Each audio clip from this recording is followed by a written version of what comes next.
Yooyaa malee yooyaa dhaggeeffattoota raadiyoo BBC Afaan Oromoo nuu dhiyaadha bakka dhaggeeffachuu jirtan cufaatti sagantaan keenya am jalqaba. Barattoonni Tigraay barachaa turan bakka biraatti ramadamuuf yaaddi isaanii maal?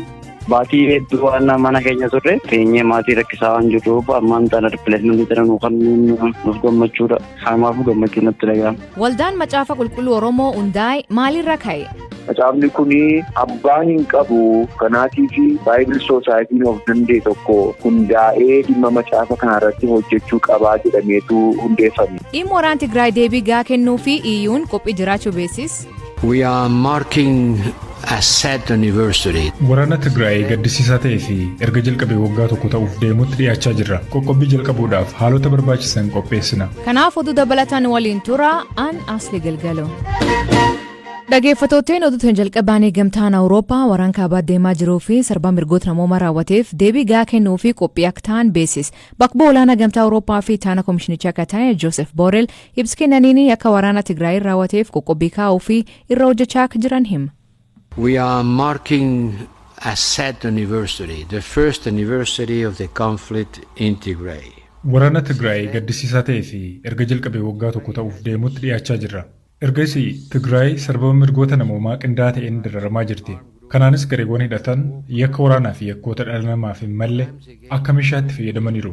Qarqaarsi namoomaa akka achi hin geenye dhorkameera.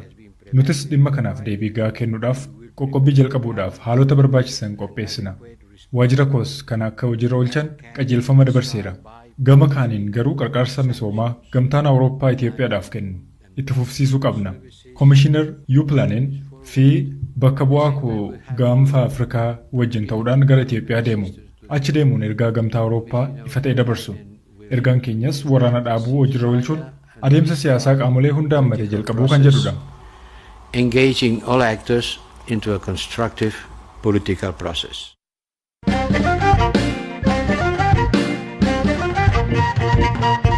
Waraan Tigraay dhiyeen kanaa babal'achaa dhufeeni naannoo Amaaraa fi magaalaa Daseet akkasumas naannoo Afariitti lakkoofsi buqqatoota haalan dabaluu aangaa'onni BBC'tti himan. Kantiibaa magaalaa Dasee Abbebee Gabramasqal waraan godina Walloo kaabaatti deemaa jiruun lakkoofsi namoota qe'ee isaaniirra buqqa'uun gara magaalaatti galan gara walakkaa miliyoona galuu BBC'tti hima.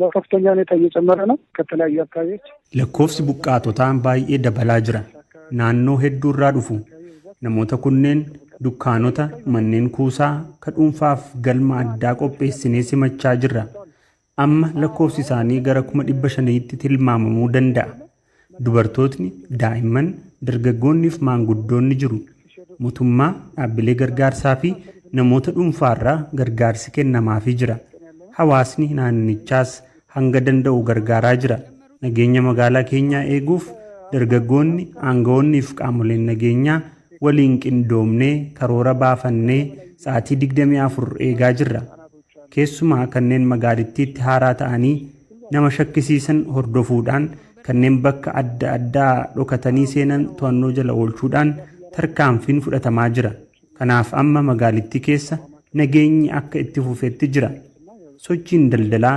geejibaa akkasumas manneen akka hoteelaa hundi haala gaariin hojjechaa jiru lakkoofsi buqqaatotaa baay'achaa deemus kana to'annoo jala oolchuu dandeenyeerra. Naannoo Afariitti aanaalee waraanitti deemaa jiru Cifraa fi magaalaa keessatti yoo xiqqaate namoonni 45,000 ol qe'eerra buqqa'uu fi walumaa galaatti naannichaatti namoonni 200,000 ol buqqa'uun qarqaarsi godhamaa fi jiraachuu naannichaatti itti gaafatama ittisa balaa fi waabii nyaataa obbo Muhammad Hussein BBC'tti hima.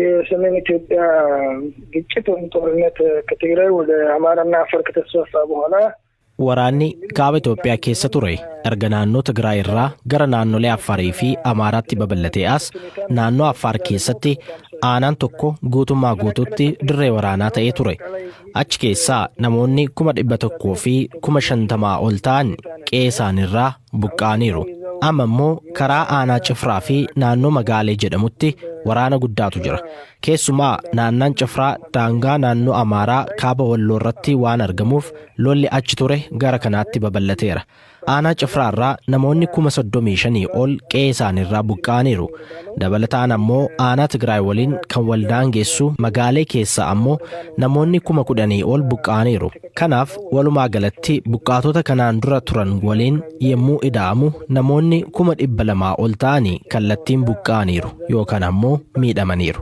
ቆየት ብሎ ለነበሩት ተፈናቃዮች በተለያየ buqqaatota dursanii turanii fi karaa garaagaraa gargaarsi taasifamaa jira. Erga humnoonni TPLF naannicha gadhiisanii ba'anii gara ji'a tokko waan ta'eef hawaasni gara jireenya isaa duraanitti akka deebi'uuf gargaarsi taasifamaa jira. Ta'us garuu amma immoo karaa biraan waraanni guddaan gaggeeffamaa jira. Uummanni dhiyeenya cifraarraa buqqa'anii hedduun ammoo sodaadhaan ammallee bosona, daandiiwwanii fi bakka adda addaatti faffaca'anii jiru. Namoota badan yookaan sodaan jiran bakka tokkotti akka walitti qabaman gochuu fi koreen hundaa'ee hojjechaa jira.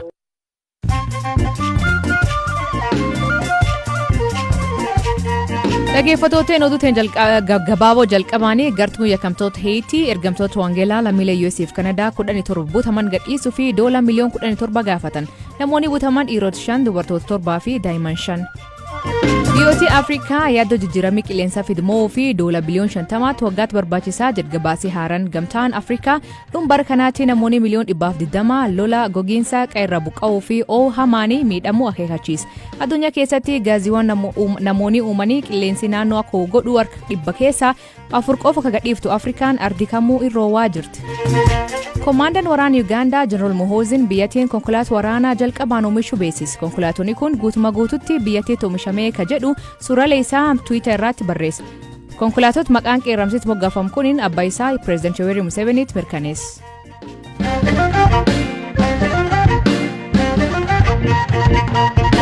Ministeerri barnootaa barattoonni yuunivarsiitota naannoo Tigraay barachaa turan yuunivarsiitota biraatti akka ramadaman beeksise. Yuunivarsiitonni ramadiif dhiyaatan yuunivarsiitii Adigrat, Raayyaa, Maqalee, Aksumii fi yuunivarsiitii Woldiyaa naannoo Amaaraa irraa. Yuunivarsiitii Raayyaa naannoo Tigraay barata kompiitar saayins waggaa 3ffaa akka ture Boonsa Tamrat manneen barnoota cufamuun yaaddessaa akka ture hima. Lolaan booda haaluma hin taane baasiin ergame waa'een barumsa kanaa baay'ee na yaaddesse beeksisa dura waggaa gallu bakka biyyoota baay'ee gaafa lafa teenye timirtii ministeerii achitti dhiirri maatii ta'anii namoonni maatiin barattootaa baratan illee timirtii ministeerii fuulduratti isaa baay'eedha jechaadha. Kanallee poolisoonni illee haala isaan ittiin keessummeessanii haala gaariin turree baay'ee mari'achaa turanii san booda bakka dadhabbii booda nuti haala jiru mari'achaa jirra furmaata itti kennina nu eegaa jedhaniituma nu deddeebisaa turanii amma immoo akkuma dhageenyu furmaata jedhanii wanti isaan fidan kana dhagaa gara fuulduraa waan ta'ullee hin deemu kana dura garuu baay'ee yaaddofne bakka barumsi baay'ee dubbata ta'an fakkeenyaaf ammas ministeera sadii naafa silaa barana giraajuweeti godha ture kanaaf baay'ee yaaddaa ture barataan bakka abdii turatee har'a immoo liinkii kanaan agam akka dhugaa ta'e illee wanti nuti beeknu hin jiru jechaadha. Amma eessatti isan erguuf deeman isan beeksisanii? Inni liinkii jira liinkiin ittiin foormii guurnu foormii kan kutaa 12ffaatti hin baranne gireediin keenya illee yuunivarsiitii nuti ministeera dhumaa achitti yeroo osoo hin bahin dura ministeera dhumaa gireedii nuti finne san illee foormii irratti akka guunnu liinkii nu kaa'anii san dura kana dura garuu ani hin guunne barattoonni illee liinkii isaa baay'ee ulfaataadha dikteeliidhaan foormeeshinii dikteelii gaafatu kan ammoo guutuudhaaf ganaan seenan liinkichaanii haalli isaan iddoo isaan itti nu ramadan hin barre ammaaf.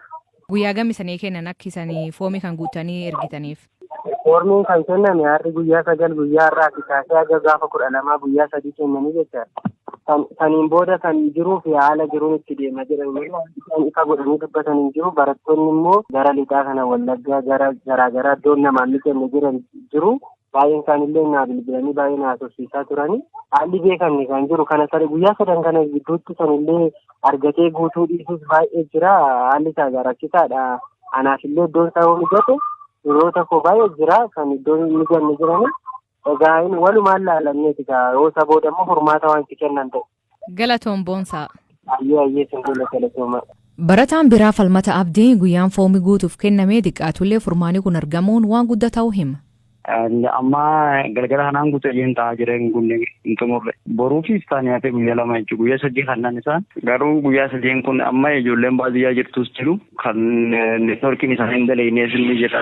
Garuu guyyaa 3 keessatti waan kana ni xumurama jeellee yaadu siistemillee biizii waan ta'eef rijistaara isaa ta'uu natti hin fakkaatu. Garuu nuti baatii hedduu waan mana keenya turre teenyee maatii rakkisaa waan jirruuf ammaan tana ripileesmentii jedhamu kan nuuf gammachuudha. Kanaafuu gammachuu natti dhaga'ama. Ayyee ulfaadhu falmataa. Isinis daawwatanii qabachuu isiniin galatama.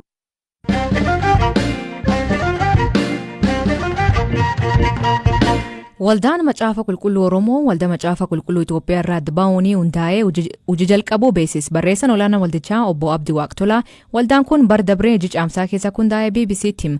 Akka obbo Abdiin jedhuutti waldaan kun hundaa'ee kan waldaalee Waangelaa yookiin Evangelicals ta'u gara fuulduraatti ammoo waldaalee Ortodoksii fi Kaatolikii dabalachuun karoora qabaachuu dubbata.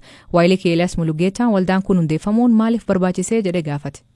Dhaabbanni kun egaa akka dhaabbataatti mootummaarraa eeyyama argatee waggaa darbe keessa hundeeffame malee hojiinsaa kan jalqabame amma miti waggaa 122 dura jalqabame.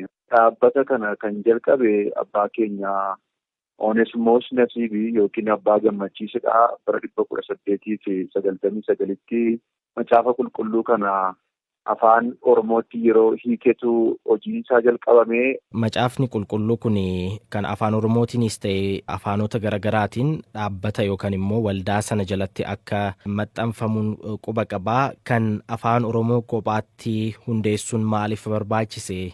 Amantoota biyya kana keessa jiraatan wal bira qabnee yoo ilaalle macaafni qulqulluu isaan maxxansiisanii afaanuma Oromoo qofaayyuu tun taane afaanuma kan biraa irratti iyyuu qophaa isaanii hin danda'anii. Keessumaa macaafni inni qulqulluun inni kan afaan Oromoo kun ilaalcha addaa akka nuti ittiin gochuu barbaanne inni jalqabaa amantoonni amma afaan Oromootiin waaqeffatanii miliyoonii 15 caalaniiru biyya kana keessa.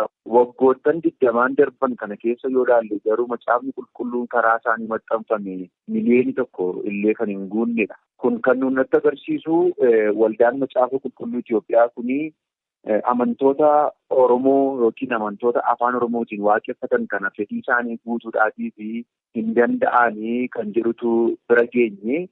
Inni kan biraan immoo tokko macaafni inni amma qubee Laatiniitiin barreeffamee jiru kun karaa luba Dooktar Tasgaraa Hirphooti kan barreeffamee wanta hunduma isaa hojjetanii fannoon irra keessa jirullee akkaataan itti taa'uu qabu hunduma isaa hojjetanii jaratti karaa waldaa kennamee isaan maxxansaa turanii al-2 ergi maxxansanii booda garuu isaan akka isaaniif ta'utti fannoo irra jiru geggeessuudhaan akkaataa isaaniif mijatutti wantoota macaafa kana keessatti hin barbaachifne tokko gochuudhaan irratti hojjechaa turanii. Inni kan biraan macaafni qulqulluun afaanii warra biraatiin afaan Amaariffaas haa ta'u afaanota garaagaraa afaan Ingiliffaas yoo fudhattee ilaalte veershinii yookiin hiikkaa baay'eetu jira.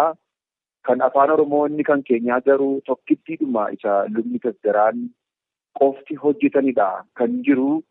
Isa kana irratti jarri kun hojjechuu hin danda'ani. Veershiniin biraan kan qophaa'e hin jiru.